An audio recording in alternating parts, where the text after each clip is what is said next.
Okay, here's just a little snippet. I thought I'd throw this in to show you what our 40 days and 40 nights of our motorcycle trip looked like. Just a quick little photo flip through. I didn't do any videos. We're just having too good of a time, and that's personal time for us. So I'm just going to show you the photographs that we took so you can see what we did for the last 40 days and 40 nights.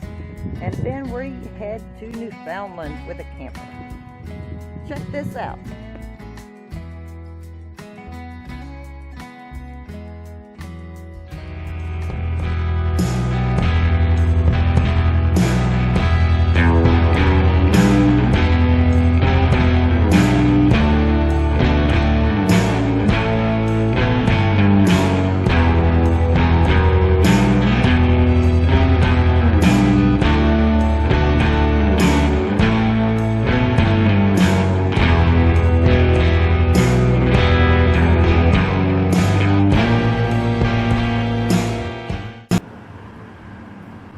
A big old honking chunk of lead designed by a guy with the last name of Monet. But since we're Americans and we win wars, we call it Mini. That's just the way that we pronounce that. So, Dr. Gatlin's problem was, how do you make a black powder rifle rapid fire? His solution was, instead of loading the entire gun, we're only going to load the back part of the barrel. So you fill that full of black powder, you load that ball in the front, and you put a percussion cap on the back end, kind of like hand loading individual rounds of metallic cartridge. Then you put up these big old long stick mags that you got to check it out. You feed the stick mags into the slot. As you turn this handle, there's a gear system in here, and there's six bolt assemblies in this part, and 6 carriers that go in there, and they all roll around, rotate as these barrels turn. So these carriers that were loaded would drop down, rotate over to this position, the firing pin would strike it from that bolt, shoot out this barrel right here on the side. Empty casings would drop down there, and you'd reuse them. Problem was, this being black powder made the gun very dirty, and you had to clean and reload these by hand every night after battle, sometimes in the middle of a battle. Not exactly convenient. The United States Army didn't exactly like that idea. After the American Civil War, by a couple of years, the metallic cartridge, as we have grown to know and love it, became a lot more reliable, a lot more available. Before they started using brass, they were using everything from paper to copper. The copper would expand enough, they'd all get stuck inside the rifles. You had to pry them out with a knife. Not exactly convenient for something like a Gatlin gun. So after the brass cartridge became available, Dr. Gatlin changed his carrier design. So instead of having a percussion cap nipple on there and shooting black powder, just has a machined lip. This happens to be a 45 Colt. You slide that in there, and it drops right on in here to the same old stick mags and shoots on out. It was such a great idea that wherever Dr. Gatlin sold these, whether it was the United States, whether it was Europe, or whether it was Russia or Africa or South America, whoever bought these, whatever cartridge was available where they were, he could chamber this gun for that cartridge, and it worked really well. Wasn't extensively used until the mid-1950s, when General Electric bought the patent for it. They took off the hand crank, they took off the stick-fed mag, changed it to a belt feed system and a powered crank, either an electric motor or a hydraulic one, in the form of the Vulcan project. Then they upped the scale again, made a big mini gun. Then they upped the scale again, tightened the tolerances, made it shoot 30 millimeter rounds at the rate of 4,000 rounds per minute, wrapped an airplane around it, called it the A-10 Warthog.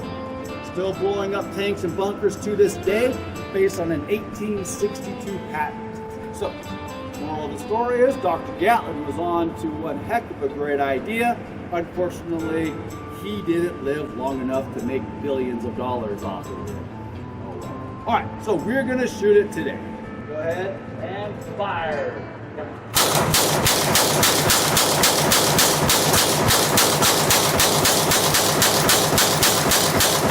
And fire.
Ronnie, where you at?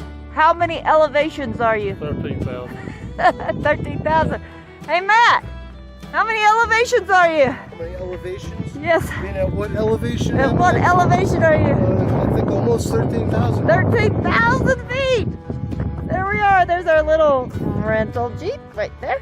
And this is California Pass. And this is the road that we're taking down.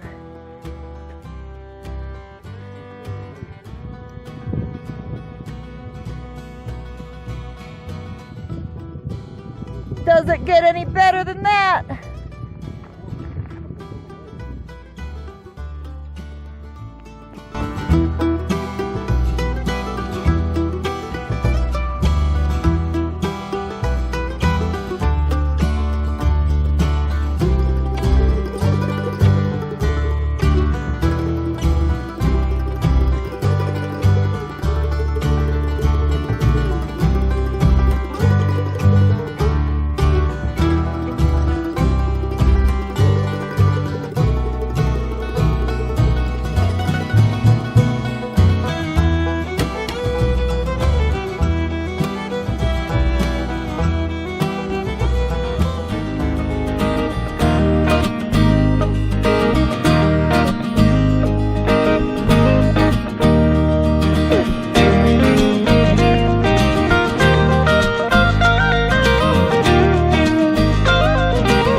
That was an amazing trip that we took for 40 days and 40 nights living off the bike. Hope you enjoyed those pics.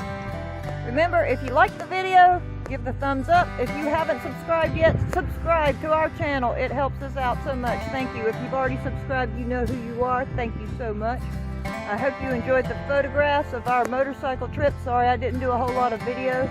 That was our personal time, so I'm not like talking on the phone very much. I am enjoying the road. Stay tuned for the next video when we start back hauling.